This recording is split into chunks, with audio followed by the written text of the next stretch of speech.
We have with us R. Bhaskar Babu, CEO of the newly launched Suryodaya Bank. Sir, would you please like to tell us about the offerings and the interest rate that you are offering, which is higher as compared to banks? We launched on 23rd of Jan. Initially, deposit rates would be around 100 to 150 basis points higher than what the regular banks offer. Our peak deposit rate we are offering today is 9% for the 2 to 3 year tenor, 1 to 2 years, and it's 9.75% for the senior citizens, 75 basis points more. So that's on the deposit rates.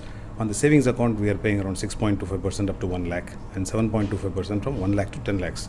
So it's also a little higher than what the regular banks offer, including the private sector banks. So this is a higher rate than what banks are offering. How are you going to maintain this rate, and how tenable is it for you as a business model? Initially, as we are trying to replace our existing liabilities, which is at 10.5 to 11%, this makes economic sense. But as we really grow our deposit base, we'll also align our interest rates to marginally lower than what we are offering currently. And what are your plans for expansion of the bank?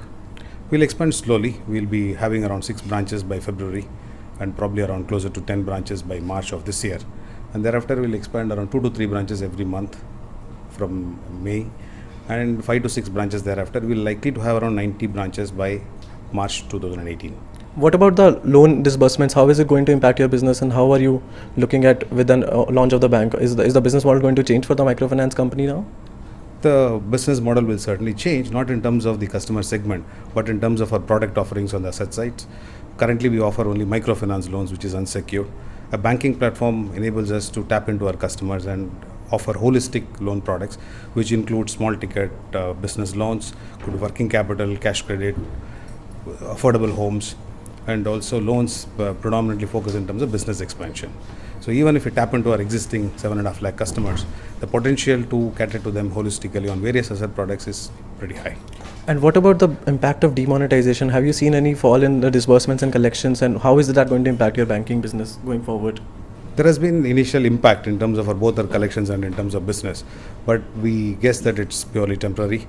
Things are coming back to normalcy. It will take 2 to 3 months more. But the advantages of impact of demonetization has been that people are open to do banking more than they would have done prior to demonetization. So we expect that this will be a positive impact on the small finance banks and payment banks. Thank you so much for talking to Bloomberg Coin. Pleasure.